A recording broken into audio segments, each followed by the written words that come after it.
बिस्मिल्लाहिर्रहमानिर्रहीम। हक़ की तलाश में मोहम्मद शाहज़मान लगारी आपको वेलकम करता हूँ। मेरी वीडियो का उन्वान है कि मुराद सईद साहब ने कुछ क्वेश्चंस उठाए हैं अरशद शरीफ शहीद साहब के हवाले से कि उनको कौन से ख़तरात लाक थे, क्योंकि आए दिन हम देखते हैं कि वफाकी हुकूमत कह रही होती है, राना सनाउल्लाह साहब कह रहे होते हैं कि उनको पाकिस्तान में कोई ख़तरा नहीं है, कोई ख़तरा नहीं था, तो वो क्यों गए। इस तरह के सवालात उठाकर तासुर दिया जाता है कि पाकिस्तान उनके लिए सेफ़ कंट्री था। तो मुराद सईद साहब ने कुछ क्वेश्चन उठाए, वो मैं आपको एग्जैक्ट पढ़ के सुना देता हूँ। उन्होंने कहा कि आपको family of Shaheed Arshad Sharif, friends of Shaheed Arshad Sharif including the undesigned colleagues of Arshad Shaheed and the public and his followers. चंद क्वेश्चंस बनाए गए हैं। Who was behind prompt registration of the 16 criminal cases against Shaheed Arshad शरीफ। उन्होंने कहा कि वो कौन था जिन्होंने शहीद अरशद शरीफ के ऊपर केसेस बनवाए और जिन केसेस की बिना पर उनको पाकिस्तान छोड़ना पड़ा और वो बाहर मुल्क गए दुबई, और उनको वहाँ पर भी उन पर ज़मीन तंग कर दी गई और उनको कीनिया जैसे मुल्क में, जहाँ की पुलिस एक टारगेट किलिंग के हवाले से मशहूर है, वहाँ पर वो गए और उस मुल्क को अपने लिए जो एक सेफ कंट्री के तौर पर देखा। Who was not happy with the investigative journalism of Shaheed Arshad शरीफ। वो कौन था कि जो शहीद अरशद शरीफ साहब की जो एक इन्वेस्टिगेशन वाली जर्नलिज्म है, जो एक प्रॉपर तरीके से इन्वेस्टिगेट करते थे सहाफत के मामले पर, ना अपनी तरफ से ना दूसरों के लिए, ना न्यूट्रलिटी ना कुछ, जो एक हकीकत थी उस पर वो बात कर देते थे। कौन उससे उस वक्त तंग था उस इन्वेस्टिगेशन जर्नलिज्म की वजह से, क्योंकि जब उनका एक तहकीकात मुकम्मल होंगी तो साफ ज़ाहिर उन्हीं लोगों के सामने आएंगे नाम जिनके खिलाफ वो काम कर रहे थे, और खिलाफ इसलिए कर रहे थे क्योंकि वो लोग मुल्क के खिलाफ थे। अच्छा जी, अब आगे। Who issued life and torture threats to Shaheed Arshad शरीफ। वो कौन था जिसने जिंदगी के खतरात के मुताल्लिक उनको जिंदगी की धमकियां दी। वो कौन था अरशद शरीफ साहब के पीछे। Who were the people visiting, harassing and threatening शहीद अरशद शरीफ व्हाइल ही वाज पाकिस्तान। वो कौन सा जो अरशद शरीफ साहब को धमकियां दे रहा था, हरास कर रहा था जब वो पाकिस्तान में मौजूद थे। और मुराद सईद साहब और फैसल बावड़ा साहब इस बारे में कह चुके हैं कि उनको इससे मुतल्लिक काफ़ी इल्म है पड़ा कि कौन उनको हरास कर रहा था। अब अगला आता है कि who leaked the picture of Shaheed Arshad Sharif taken at the immigration counter of Pakistan airport. Immigration जो पाकिस्तान का एयरपोर्ट है, वहां पर किसने शहीद अरशद शरीफ साहब की पिक्चर को लीक किया। And who was behind forceful exact of Shaheed Arshad Sharif from Dubai. जब वो दुबई में मौजूद थे तो उनकी वहां पर एग्जीक्यूशन के लिए किसने दबाव डलवाया, वो क्यों वहां से गए, हत्ता कि जो एक दुबई मुल्क था वो उनके लिए किसी हद तक सेफ कंट्री था। उन्होंने कहा who visited Shaheed Arshad Sharif in Dubai hotel lobby and told him to leave Dubai. वो कौन था जो शहीद अरशद शरीफ साहब से दुबई में मिला और उनको दुबई छोड़ने के लिए कहा। Who directed electronic media of Pakistan to portray assassination of Shaheed Arshad Sharif as an accident on 23। वो कौन था जो एक शहीद अरशद शरीफ साहब के साथ जो ये मामला सारा हुआ असैसिनेशन का, कत्ल का, वो कौन था जिसने पाकिस्तान के मीडिया को ये बात की कि इसको एक एक्सीडेंट के साथ जोड़ दिया जाए, ताकि इस मामले से जो असल लोग जो इसके पीछे है या जो थर्ड पार्टी इन्वॉल्वमेंट इसके पीछे है वो बच सके। फिर उन्होंने क्वेश्चन उठाया who was Arshad investigating recently as a journalist and who was most discussed topic in his last few vlogs recent is journalist who was most discussed topic in उसके आखिरी व्लॉग्स में शहीद अरशद शरीफ साहब के कौन ऐसा शख्स था जिनके ऊपर वो व्लॉग बना रहे थे या उनके खिलाफ जिनके खिलाफ बातें कर रहे थे जो लोग कंट्री के खिलाफ थे। अब उन्होंने कहा कि right after assassination of Shaheed Arshad Sharif why many hurried unnecessary and prompt press conference providing factually incorrect information about the threats he was facing, his traveling and his assassination। कौन था जिन्होंने उनसे मुताल्लिक गलत इंफॉर्मेशन फैलाई। ये तो एक टोटल मामला हो गया। अब मैं एक और मामले पर आना चाहता हूँ कि जो हमारे आर्मी चीफ साहब हैं कमर जावेद बाजवा साहब, उनकी जो फैमिली की प्रॉपर्टी है वो सामने आ गई है अहमद दुरानी साहब की स्टोरी में। वो कोई 12 अरब रुपए से ऊपर की उनकी फैमिली एक जो है प्रॉपर्टी रखती है, और उनकी बीवी, उनकी जो बहू है वो अपनी रुखसती से 9 दिन पहले अरबपति बन गई, ये उस रिपोर्ट्स में कहा गया है। और ये सारा अब जो आर्मी चीफ का जो एक मामला है, जो उनकी प्रॉपर्टीज हैं, जो ये खुफिया जो एक इन्वेस्टिगेशंस होती हैं, ये जो खुफिया उनके बारे में इल्म होता है, ये आता है हमारे आपके पास आ जाता है जनाब वजीर खजाना के अंदर। वजीर खजाना किसके अंदर? FBI उसके अंदर आता है, वजीर खजाना के। अब FBI से ये सारी तहकीकात निकलवाई गई, ये सारी मालूमात निकलवाई गई, इसके ऊपर एक प्रॉपर इन्वेस्टिगेशन होनी चाहिए, क्योंकि ये गलत बात है। उधर से इंफॉर्मेशन दिखाई गई है जो कि एक खुफिया इंफॉर्मेशन है, और खुफिया एक्ट की आई थिंक कहीं किसी हद तक ये कहीं खिलाफ वर्जी ना जा बने। और इस मामले से अब थर्ड पार्टी इन्वॉल्वमेंट और PMLN की लड़ाई की एक नई नवीद दिखाई देती है। अब दूसरी तौर पर वो जो इनकलाबी लीडर थे नवाज शरीफ, जिनकी सांसें पाकिस्तान की हवा में लेने के लिए तड़प रही थी, उनकी रूह तड़प रही थी, वो क्या कर चुके हैं कि वो 10 दिन के लिए यूरोप को निकल चुके हैं छुट्टियां गुजारने के लिए।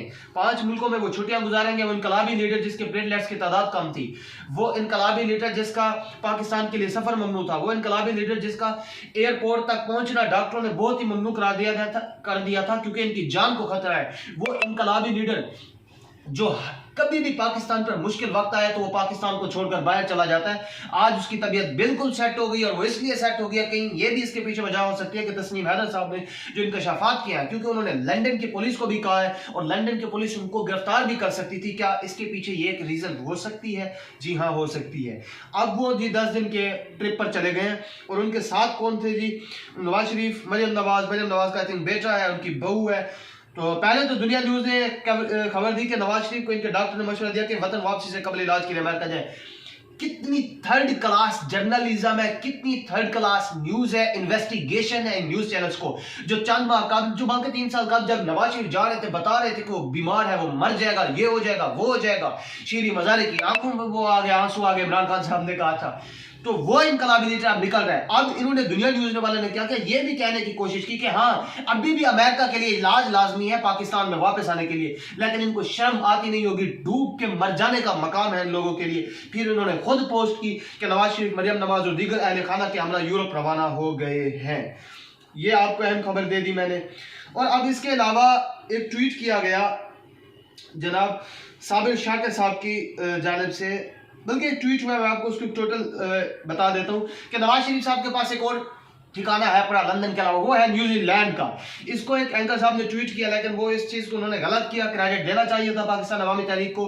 उन्होंने डॉन न्यूज से ये निकाला, Pakistan Awami Tehreek seeks probe into PM shares in New Zealand में Lahore, claiming that prime minister Nawaz Sharif owns 59 PC shares in a New Zealand steel mills. The Pakistan Awami Tehreek has sought a probe into it by a judicial commission led by the Chief Justice of Pakistan. ये पाकिस्तान अवामी तहरीक ने खोज लगाई थी कि नवाज शरीफ के कहां पर असासे हैं, और उन्होंने ये खोज लगाई कि न्यूजीलैंड में भी उनके असासे हैं। हाँ, अगर लंदन उनको छोड़ना पड़ जाता है, क्योंकि लंदन उनके लिए एक हद तक सेफ कंट्री, अगर वो उनको छोड़ना पड़ जाता है तो उनके लिए एक और सेफ कंट्री जो है वो न्यूजीलैंड साबित हो सकता है। मैं आपको एक खबर सुनाता चाहूँ, दिल चाहता है अभी वापस वतन आ जाऊं, ये नवाज शरीफ का बहुत पहले का बयान है। नवाज शरीफ, मरियम नवाज, जुनैद सफदर, एहलिया आयशा और हुसैन नवाज तातिलाल गुजारने के लिए लंदन से रवाना। सुभान अल्लाह, कितनी अच्छी बात है।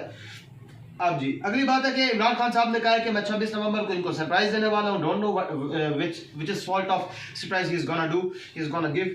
अच्छा जी, ये मैंने आपको प्रॉपर एक बता दिया। अब हम आते हैं एक और बात पर, तो बहुत ही अहम है कि 26 नवंबर को रावलपिंडी से इस्लामाबाद दाखिली रास्तों को बंद कर सकते हैं। आईजी इस्लामाबाद ने कहा, जी वो हमको आप दिखाई दे रहा था आईजी साहब कि आपने बंद करना था, क्योंकि लॉन्ग मार्च 26 नवंबर को पहुंच रहे हैं और आवाम का एक जमने गफीर होगा इस्लामाबाद रावलपिंडी में, फिर उन्होंने एंट्री लेनी है इस्लामाबाद। तो साफ जाहिर है, एक तो इस साइड पर मैं आता हूँ कि जो एक वफाकी हुकूमत है वो अक्सर कहा करती है कि भाई जो इनकी तादाद कम है इनके लॉन्ग मार्च में, आवाम नहीं है, बहुत छोटा सा जत्था है। अगर छोटा सा जत्था है तो आपने सिंध की पुलिस क्यों बुलाई हुई है? आप इतना बता दें कि आपने एक जो इतने करोड़ों में पैसे वहां पर खर्च हो रहे हैं इस्लामाबाद की पुलिस में, सिक्योरिटी में, लॉन्ग मार्च की हिफाजत, लॉन्ग मार्च को खत्म करने के लिए, तो फिर आप ये किस लिए कर रहे हैं? फिर उनको आने दें, यू शुड, आपको उनको इजाजत देनी चाहिए कि भाई यू कैन कम।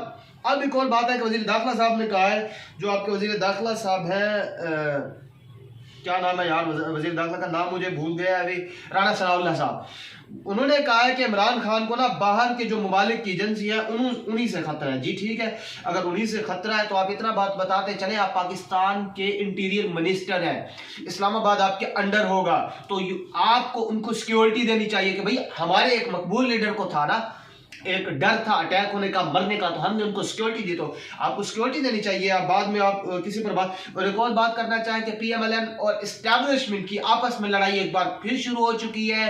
अब ये थर्ड पार्टी इन्वॉल्वमेंट से भी लड़ेंगे, हर किसी से लड़ेंगे।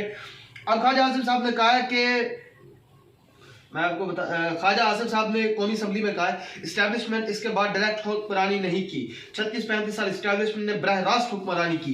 ये ख्वाजा आसिफ साहब के वज़ीर दफा इस्टेब्लिशमेंट को फिर निशाने पर रख लिया। अहम तैनाती के बाद कप्तान से भी 2 हाथ कर लेंगे। क्या खाक उड़ा लेंगे आपका कप्तान का? क्या कर लेंगे? मार डालेंगे कप्तान को, 2 हाथ कर लेंगे आप कप्तान के। ये सारा भी आज है ना ताने बाने ये मिल रहे हैं PMLN से, वजीराबाद हमले से, ये तो अब सारे आप बैठोगे। वैसे ख्वाजा आसिफ साहब के बारे में कहना चाहूँ कि ये इस्टेब्लिशमेंट के एक मनपसंद आदमी हैं। अब राणा सनाउल्लाह साहब ने कहा कि 30-35 साल हुकूमत करने वालों ने गैर सियासी रहने का कह दिया है। मैंने पहले कहा है कि इनकी आपस में लड़ाई शुरू होने जा रही है। अब इन्होंने टोनबाजी करना है क्योंकि नवाज शरीफ का जो नारा था वोट को इज्जत दो, उसका सत्यानाश होकर रह गया है। अब वो चाह रहा है कि उस नारे को दोबारा पकड़े, वो पकड़ नहीं सकता क्योंकि वो इस टाइम हुकूमत में मौजूद है। वो किस मुंह से यह नारा लगाएगा कि वोट को इज्जत दो, क्योंकि is already in the government. अब राणा सनाउल्लाह साहब ने कहा है कि असम्बली ना आए तो 2 दिन में तैनाती कर दी जाएगी। पता नहीं कैसे तैनाती कर दी जाएगी अगर आर्मी की मुशावरत शामिल नहीं होगी। बच्चा बना रखा है हर किसी को। वज़ीर आज़म खुद एक्शन ले तो इक़दाम कायनाती के अमल में वहां पैदा करेगा। वज़ीर आज़म असम्बली के ना आने का अज खुद नोटिस ले सकते हैं। मीन्स अब मैं पाकिस्तान की आर्मी ISPR को कहना चाहता हूँ, ये भी तो कह रहे हैं ना कि आज खुद नोटिस लेंगे अगर असम्बली ना आई तो। ये किसके खिलाफ है ये नोटिस? आप हमें बता दें। या फिर ये जो प्रेस कॉन्फ्रेंसेस होती हैं वो सिर्फ PTI चेयरमैन इमरान खान साहब के खिलाफ होती हैं? ये सारे मामले अगर पाकिस्तान तहरीक इंसाफ का कोई भी रुकन अगर आर्मी के किसी एक फर्द के बारे में बोल देता है तो वो तो टोटल इदारे की आप कर देते हैं ना कि इदारे को उसने पकड़ लिया है। PMLN की लीडरशिप कह चुकी है, नवाज शरीफ कह चुका है, मरियम नवाज कह चुकी है, ख्वाजा साद रफीक कह चुका है, ख्वाजा आसिफ कह चुके हैं, आर्मी के मरियम औरंगजेब कह चुकी है। उसकी है क्या ये पाकिस्तान की आर्मी के बाद? ठीक है, अगर मैं कहता हूं करनी चाहिए कुछ लोगों के वजूद जो किसी इदारे में गलत काम कर रहे हैं, लेकिन ये भी तो कह चुका है फिर प्रॉपर इन्वेस्टिगेशन होनी चाहिए। और एक और जियो न्यूज का कारनामा आपको बताता चलूं कि जो तस्नीम हैदर है, उन्होंने साबित कर दिया कि वो एक क्या कहते हैं वो एक जुर्म पेशा से निकला।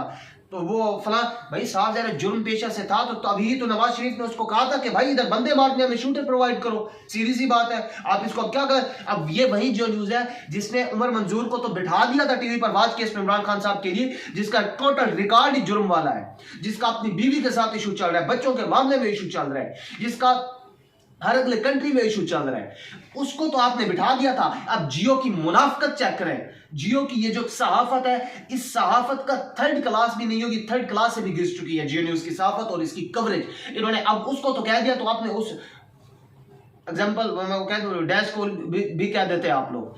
अभी की वीडियो के लिए इतना ही था। दुआ में याद रखिएगा। वस्सलाम।